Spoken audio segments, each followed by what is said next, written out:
Today, I want to tell you about two brilliant drink brands. Both had great products, both were working with genuinely good suppliers, and both spent months and thousands of pounds getting absolutely nowhere with their flavor development. One was developing a vegan omega-3 supplement and a clean label protein shake. The second was trying to crack the flavor of a marine collagen drink. And both had exactly the same experience. Sample after sample, round after round of feedback, email after email, and still the product just wasn't right. If you've ever been stuck in that loop, waiting for samples, giving feedback, waiting again, feeling like you're going round in circles with no end in sight, this video is for you. Because I'm going to show you exactly why this happens and, more importantly, what to do instead. If you're new here, I'm Manon Gelidzi, a food scientist and a flavor expert. In this podcast, I share everything I've learned from helping food and drink brands choose the right flavors to get more repeat purchase and stay on retail shelf.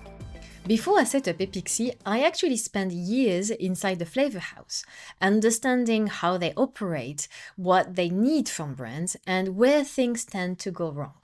And this inside perspective has given me a very clear view on something that I see happen all the time. Brilliant brands with brilliant food or drink products are burning time and money on flavor development. Not because their suppliers are bad, not because their product isn't fixable, but because of a fundamental gap in the process. Today, I want to close that gap for you. Let me tell you about my first client. This brand had two products in development, a vegan omega-3 supplement and a clean label vegan protein shake. Both functional products and both with seriously challenging base ingredients that bring fishy, earthy or carbody notes. They had been working with a flavor house for a few months, but a good reputable supplier, and yet, round after round of samples, it was never right. The feedback kept coming back the same way. Basically, the flavors just were not landing.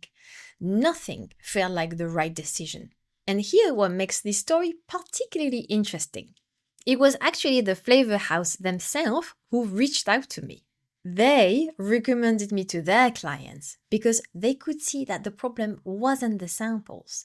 The problem was somewhere else entirely. And at the moment I sat down with this brand, it became clear immediately. They wanted flavors, but they had absolutely no idea which direction to take. So I asked them, do you want a creamy vanilla? Do you want an extractive vanilla? Do you want something fruity or woody? They didn't know. Like most brands, let's be honest. But because they didn't know, the flavor house couldn't know either. So again, there was nothing wrong with the flavors or the flavor house. That brand was just stuck because they had no flavor direction. And without direction, even the most talented flavorist or application technologist in the world is just guessing. Now, my second client story is a little bit different. And it's one that I found both fascinating and genuinely heartbreaking. This brand was developing a marine collagen drink, and if you ever worked with marine collagen before, you already know the challenge that comes with it. The fishy off note. They have been going back and forth with their contract manufacturer for a while, trying to mask them. And to understand how serious the problem was, they kept on running consumer testings. And the results? Consistently negative. The nicest was, it's okay, or the taste is not quite right. And the worst was, it tastes awful, it's disgusting. And weeks after weeks, the sample kept going in the same direction. So when they came to me, I could see the issue straight away. They were focusing on the wrong type of flavors to mask the fishy notes. The masking strategy were not suitable for the off note they were dealing with. So it was months of consumer testing, months of reformulation, and basically all of these trials were pointing to the wrong direction. And again, not because anyone was trying or because it was the fault of the contract manufacturers or the flavors they were using from their flavor house. It was just not the right expertise for that problem. So here we are. We have two brands, we have two different type of products, two different suppliers, one contract manufacturer, and yet exactly the same outcome. So when I look at these two stories, some of my other customers and other food and drink brands founders that I talk to, there are three root causes that come up again and again. The first thing is, and if you listen to this podcast, you know what I'm going to say, every time there is no proper flavor brief. Food and drink brands go to their flavor suppliers or their contract manufacturer with a very vague direction. So usually it looks like an email saying, can I have few vanilla flavors, please? Can I have few chicken flavors, please? So you know roughly what you want, but that is not a proper flavor brief. A proper flavor brief, like the one I use, will have things like defining your target consumers, your brand values, the ingredients of your product, the flavor profile that you want, and the flavor profile you don't want, and especially with benchmark products. Is there any ingredients that are not allowed? Which country are you going to launch? Your deadline, your process, your packaging, your shelf life. If you need any help with bitterness masking, with any other type of maskers or any mouthfeel improvement. You have to realize that flavor houses have hundreds of different flavors. So I've been in a situation, I always say, when I was a senior application technologist, the worst thing you can ask me was, can you send me a few strawberries? And I was always panicking. Which ones? We have literally hundreds of different flavor profiles. Oh, you just recommend the best ones. But I don't know your target consumers. I don't know your product. I don't have the ingredients.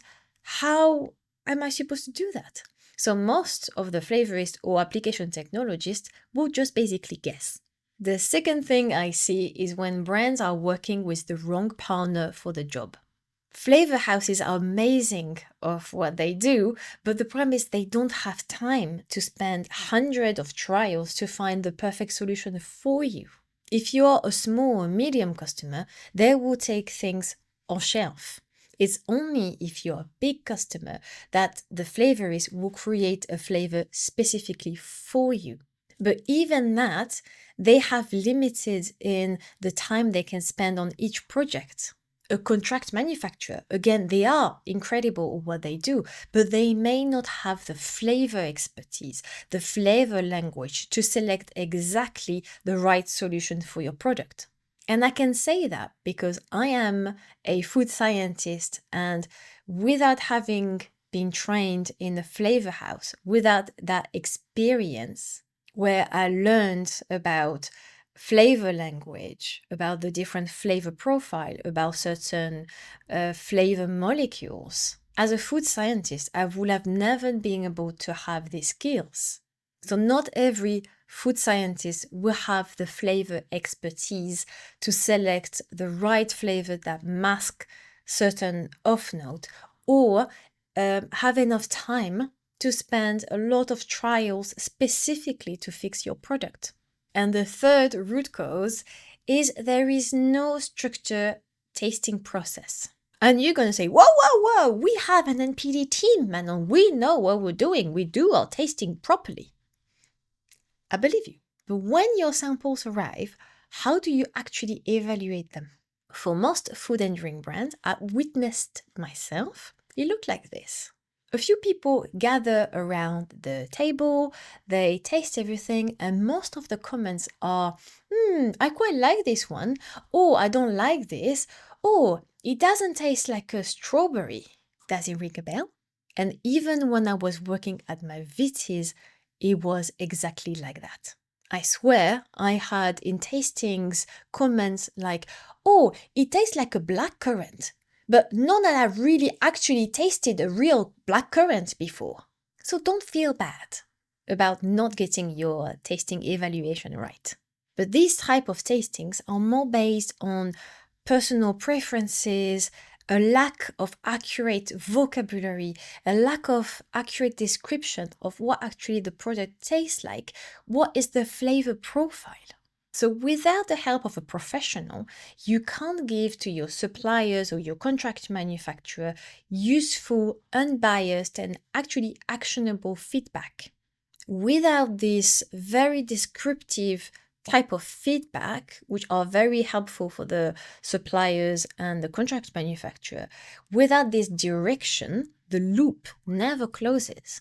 So you're just going round and round in circle, you're spending a lot of time and therefore a lot of money, but you actually no way of knowing if you're actually getting closer to your target because you have no target. Right. So, what does a smarter approach actually look like? The first thing to do before you even send this email to your suppliers or your contract manufacturer is to get the flavor strategy in place. What is the flavor profile you are trying to achieve? What does your target consumers expect from this product in terms of taste? What are the specific challenges your base ingredients bring to the table? Getting crystal clear on all of this before you start your product development will save you weeks and probably months of wasted trials and wasted spent. You know what I'm going to say next. Write a proper flavor brief. It doesn't have to be complicated, just a spreadsheet where you put all of the information about your project and your product. It can be anything inside your product, like the ingredients, the nutritionals, the process, the packaging, the shelf life. But again, also where are you going to launch your product? Because the legislation is going to be different from sometimes a country to another. What are your flavor profile you're trying to achieve? Which are your benchmark products? The deadline, the pipeline. Which ingredients are forbidden? Everything. Third, and this one is going to hurt a little, choose the right expertise for the challenge in front of you. If you have quite a easy product, I will say quite clean, let's take for example whey protein. If you have a product with ingredients that are not so much of a challenge, then you can ask for standard flavor selection from your NPD team to a flavor house. But when it's something that is very complex, when you're dealing with a lot of notes to mask, when it's a complex project that is going to require a lot of trials, you need a little bit more than that. You need a flavor strategy, you need a flavor direction, and you need someone that is willing to spend a lot of time and trials on your project. And sometimes you may not have the resource internally to do that. And finally, evaluate your samples accurately and properly. And for that, again, you need a certain expertise and some training to be able to evaluate the product accurately. Again, without being trained in a flavor house, I would have not imagined that raspberry can be described as PP, as green, as violet, for example. So how can you? Right, here is a challenge for you this week. And I love this one because you can do it in just 10 minutes flat. Think about your most recent round of flavor development or the one you are working on right now. And I want you to write down in one sentence what flavor profile you are actually trying to achieve with this sample. And I'm not saying, when I say flavor profile, I'm not saying vanilla. Which type of vanilla? If you put just chocolate, this is not a flavor profile. I want my chocolate to be dark, fruity, woody, a little bit spicy. That's a flavor profile. So what is the target? If you can write down that sentence clearly and confidently, that's brilliant.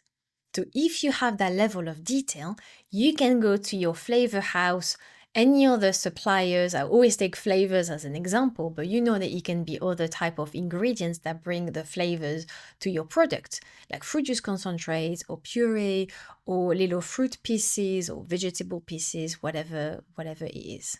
But if you look at your notes and you can only see vanilla or you can only see chocolate, you have a problem.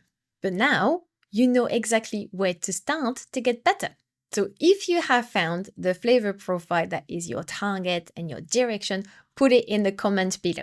I would love to see what you're coming up with. But if you're genuinely not sure how to define your flavor target, don't worry. This is exactly what I'm here for. I know how flavor development or product development can feel overwhelming, even for the best food scientists. But especially when you are a growing brand and you're juggling with hundreds of things in the same time. And you want your product to taste amazing for your consumers, of course. So trust me when I say you're not alone in this. The 2 drink brands I've talked about today, they are smart, they are passionate, they have people who care deeply about what they are making, but they just didn't have the right framework going in. And once they did, everything changed for them. If this video has resonated with you, if you recognize your own brand in this story, please give it a like, share it with someone who needs to hear it, and subscribe to the channel. Every week, I'm here to help you make a better product and build a stronger brand.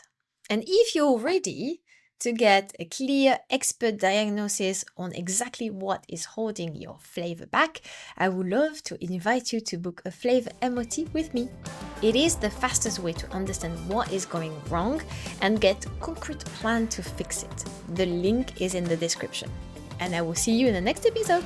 Bye!